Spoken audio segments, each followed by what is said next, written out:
Good morning, student.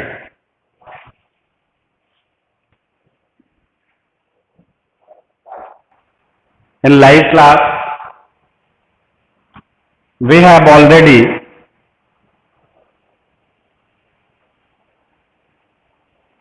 learned national income through income method.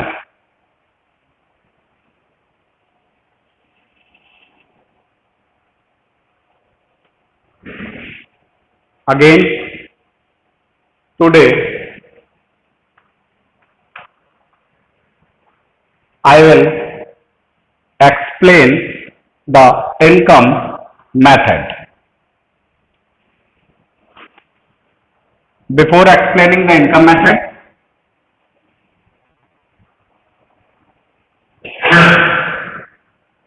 I would like to attract your eyes on circular flow.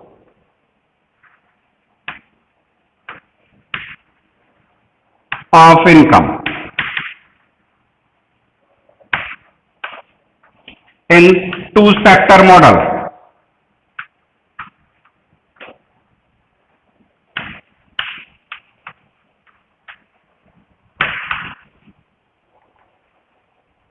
First sector is household and second sector is business or producer or firm.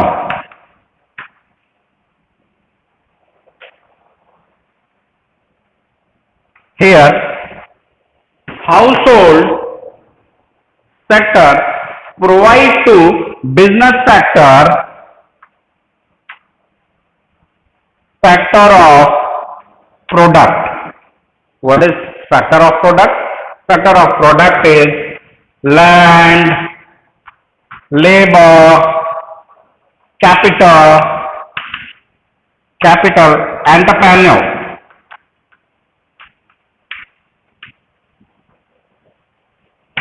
ठीक है, इन चारों को हम factor of product कहते हैं, जिसके against में business sector, household sector को factor of payment, factor of payment provide कराता है.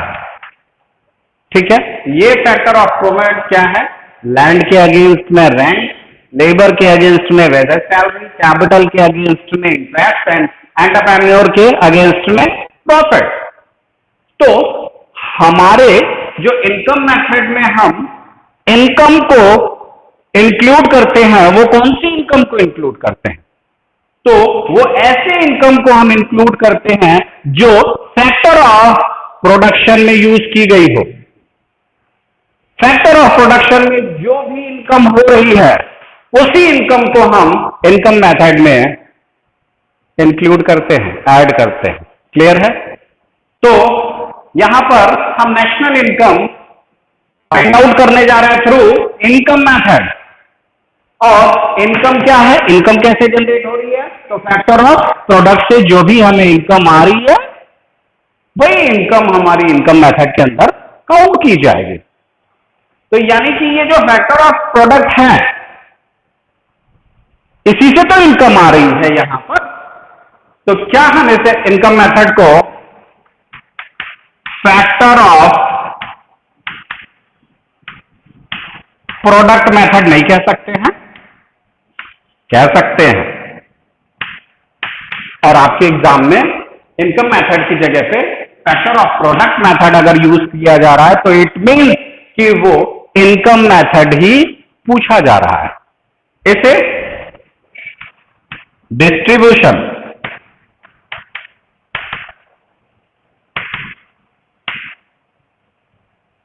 शेयर मेथड भी बोला जाता है. क्लियर है? तो ये जो इनकम मेथड है, जिससे हम नेशनल इनकम फाइंड आउट कर रहे हैं, उसे फैक्टर ऑफ प्रोडक्ट मेथड भी बोला जाता है, उसे डिस्ट्रीब्यूशन शेयर मेथड भी बोला जाता है. क्लियर है? अब आते हैं कि ये जो फैक्टर ऑफ पेमेंट है, यही फैक्टर ऑफ पेमेंट में जो भी इनकम हो रही है उसी इनकम को हम इनकम मेथड के अंदर काउंट करते हैं। क्लियर है? अब आते हैं तो इनकम मेथड में हम पहला क्या चीज ऐड करेंगे? तो पहला इनकम हमारा होगा, जैसा कि फैक्टर ऑफ प्रोडक्ट में हमने देखा था, क्या था? Land, labour, capital and entrepreneur. तो लैंड से हमें क्या मिल रहा है? रेंट मिल रहा है। तो हमारी पहली इनकम मेथड में जो इंक्लूड की जाएगी वो रेंट होएगा, और ये रेंट किस पे मिलेगा? लैंड पे मिलेगा। और ये रेंट भी टू टाइप्स के होते हैं। पहला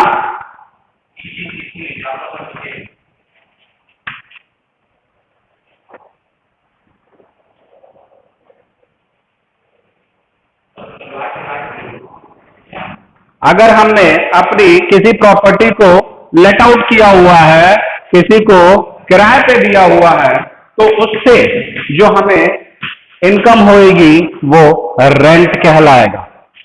और एक और चीज होती है जिसे कहते हैं सेल्फ ऑक्यूपाइड प्रॉपर्टी और imputed income, imputed rent, imputed rent.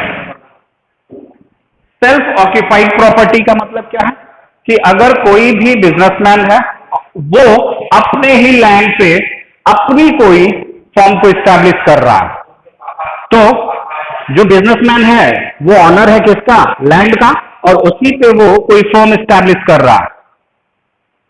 उसका रेंट फिजिकली वो पे तो नहीं कर रहा है, लेकिन उसका भी रेंट जो होगा वो हमारे इनकम मेथड में काउंट किया जाएगा। और उसका रेंट कैसे निकलेगा? उसका जो भी रेंट आएगा उसे इंप्यूटेड रेंट बोलेंगे, और वो निकलेगा कैसे? तो उसकी जो कॉस्टिंग होगी उस लैंड की कॉस्टिंग के अकॉर्डिंग ही उसकी रेंट डिसाइड की जाती है।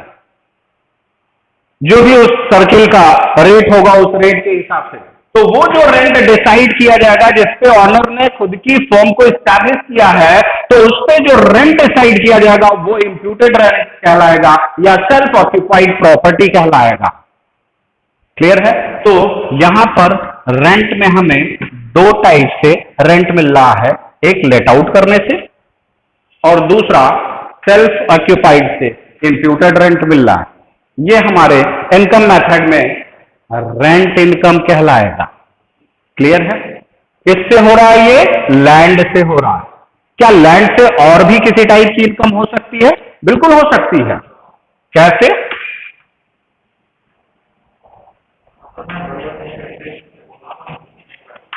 रॉयल्टी। हमारे पास कोई लैंड है और उसे हमने किसी को भी बिजनेसमैन को लीज पे दे दिया कि आप यहां पे माइनिंग कीजिए, और उसमें से जो भी नीचे से मिलता है, आपको गैस मिलता है, ऑयल मिलता है, कोल मिलता है, गोल्ड मिलता है, डायमंड मिलता है, एक्सेट्रा एक्सेट्रा। तो आप माइनिंग करने के लिए हमने किसी को वो लीज पे दे दिया अपना लैंड, तो उसके अगेंस्ट वो बिजनेसमैन हमें एक अमाउंट देगा जिसे रॉयल्टी कहा जाता है। तो ये रॉयल्टी भी हमें लैंड से मिल रहा है और ये भी हमारा एक इनकम होगा। तो rent plus royalty income method में काउंट किया जाता है। Next one is labour. तो लेबर को हम क्या प्रोवाइड करते हैं? सैलरी। और इकोनॉमिक्स है, इकोनॉमिक्स में सैलरी इतना आसानी से नहीं बोले। तो इकोनॉमिक्स में सैलरी को एक बड़े टर्म में यूज किया जाता है और वो टर्म है कंपनसेशन।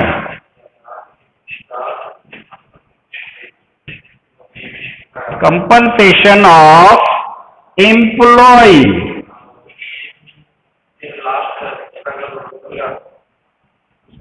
एम्प्लॉइज को जो पेमेंट दिया जाता है, जो सैलरी दिया जाता है, उसे इनकम मेथड में कंपनसेशन ऑफ एम्प्लॉइज बोला जाता है।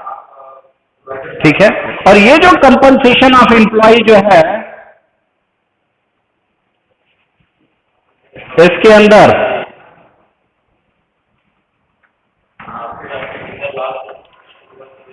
चार पार्ट में ये डिवाइड होता है। पहला पार्ट क्या है? पहला पार्ट है, इसे मैं रब करता हूं,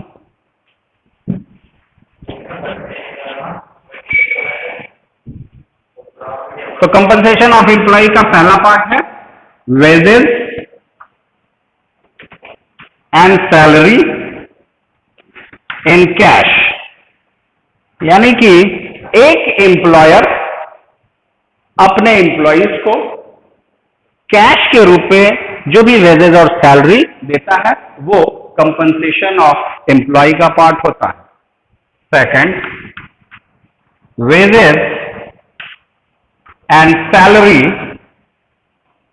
इन टाइम। इसका मतलब क्या हुआ? यहां पर एम्प्लॉयर जो है वो अपने एम्प्लॉय को इन काइंड यानी कि कैश के रूप में नहीं दे रहा, किसी दूसरे रूप में दे रहा। दूसरे रूप में उसे मोबाइल, फ्री मोबाइल दे रहा, उसे फ्री हाउस दे रहा रहने के लिए, उसे फ्री कार दे रहा है। तो ये जो सारी चीजें फ्री में मिल रही है, वो भी तो एक एम्प्लॉय का इनकम का ही पार्ट होगा, इसलिए इसे कंपनसेशन ऑफ एम्प्लॉय में ऐड किया जाएगा। क्लियर है? And third number is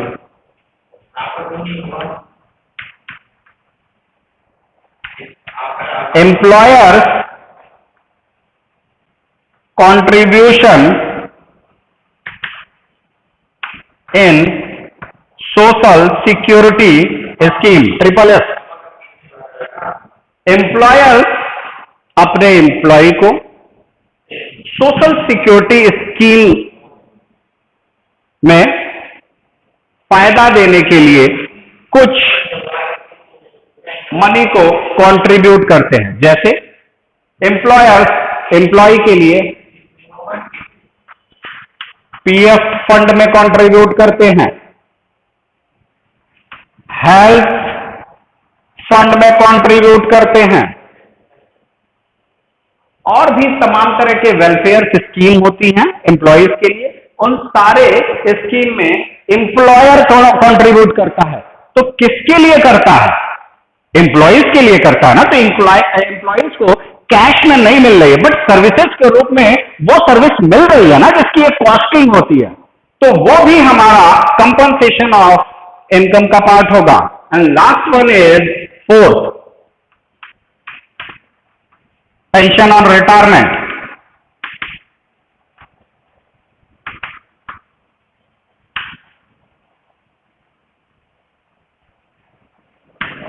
retirement पे जो पेंशन मिल रहा, तो वहां पर भी हमने सर्विसेज प्रोवाइड करी है ना, उस सर्विस प्रोवाइड करने के बदले में ही हमें पेंशन मिल रहा है ना। तो ये जो रिटायरमेंट ऑफ पेंशन है, ये भी हमारा कंपनसेशन ऑफ इनकम का पार्ट होगा। और यही चार पार्ट मिलकर कंपनसेशन ऑफ एम्प्लॉय होता है, या अगर सीधा आसान भाषा में कहें तो इसे सैलरी कहते हैं, वेजेस कहते हैं। क्लियर है?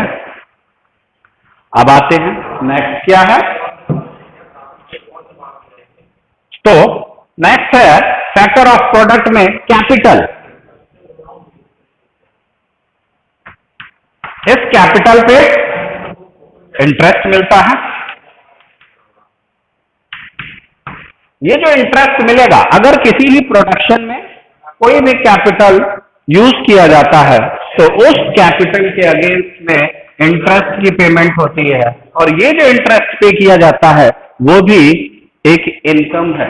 इसलिए इनकम मेथड में कैपिटल से मिलने वाले इंटरेस्ट को भी ऐड किया जाता है। क्लियर है? अब आते हैं नेक्स्ट वन, एंटरप्रेन्योरशिप। एंटरप्रेन्योर को प्रॉफिट प्रोवाइड कराई जाती है। क्लियर है? और ये जो प्रॉफिट होता है, इस प्रॉफिट के 3 पार्ट होते हैं। ये जो प्रॉफिट गेन किया जाता है, ये प्रॉफिट का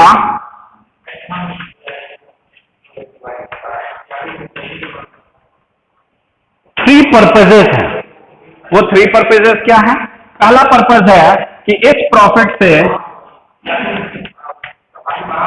कारपोरेट टैक्स प्रोवाइड पे किया जाता है। सेकंड, डिविडेंड प्रोवाइड कराया जाता है।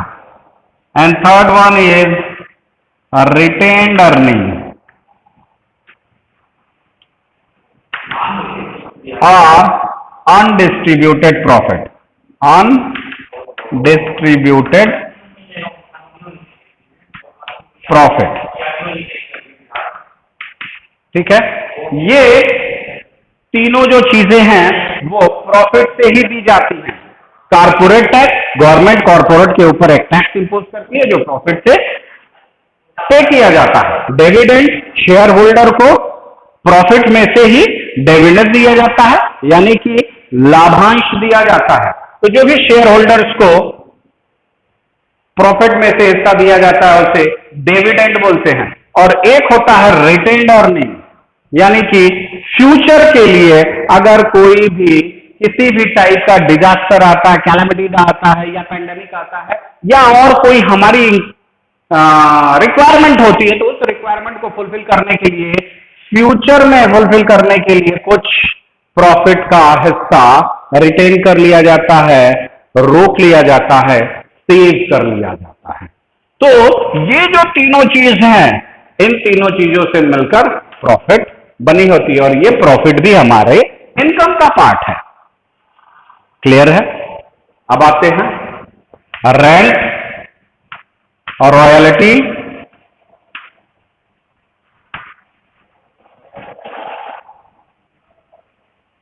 इंटरेस्ट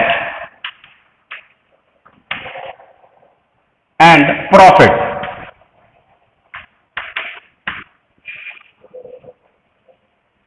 इन चारों को मिलाकर ऑपरेटिंग सरप्लस बोला जाता है। यानी कि ये चारों मिलकर ऑपरेटिंग सरप्लस के नाम से जाने जाते हैं। ठीक है, अब आते हैं लास्ट हमारा होता है मिक्स्ड इनकम। मिक्स्ड इनकम को भी हम इनकम मेथड में नेशनल इनकम को काउंट करने के लिए ऐड करते हैं। मिक्स्ड इनकम क्या है भाई? बहुत सारे छोटे छोटे सेल्फ जनरेटेड इनकम होते हैं, जैसे रिक्शा हो गया, हॉकर हो गया, पैडलर्स हो गया, शॉपकीपर हो गया, रिटेलर हो गया। ये सारे छोटे छोटे लोग अपनी एक इनकम करते हैं और वो खुद करते हैं, तो ये किसी का पार्ट नहीं होता है, तो इसे हम मिक्स्ड इनकम में काउंट करते हैं। क्लियर है? ये सारे इनकम को, यानी कि mixed income, rent, royalty, interest, profit और कंपनसेशन ऑफ एम्प्लॉय, इन सारे का टोटल ही इनकम मेथड के से नेशनल इनकम निकलता है। सारे का टोटल ही एनडीपी एफसी निकल कर आता है। इन सारे के टोटल से एनडीपी एफसी निकल के आता है, जो हमारे इनकम मेथड का पार्ट है। क्लियर है? तो ये जो एनडीपी एफसी निकल के आया, क्या ये नेशनल इनकम है? तो नहीं। नेशनल इनकम क्या है? एनएनपी एट फैक्टर कॉस्ट, यानी कि एनडीपी-एफसी से हमें कहां कन्वर्जन पे आना होगा? एनएनपी-एफसी पे। और एनएनपी-एफसी में यहां पर क्या चीज हमें डिफरेंट दिख रहा है? तो डी से हमें एन पे आना है, और डी से एन पे आने के लिए हमें क्या करना होगा? Net factor income from abroad को ऐड कर देंगे। तो इनकम मेथड से जो भी चीज निकल के आएगी उसमें national income from abroad, net national income from abroad को ऐड कर देंगे, तो हमारा एनएनपी-एफसी आ जाएगा, और यही तो हमारा नेशनल इनकम है। क्लियर है? तो आज के लिए इतना ही। इससे रिलेटेड कोई भी डाउट हो तो आप मुझसे पूछ सकते हैं। Thank you class.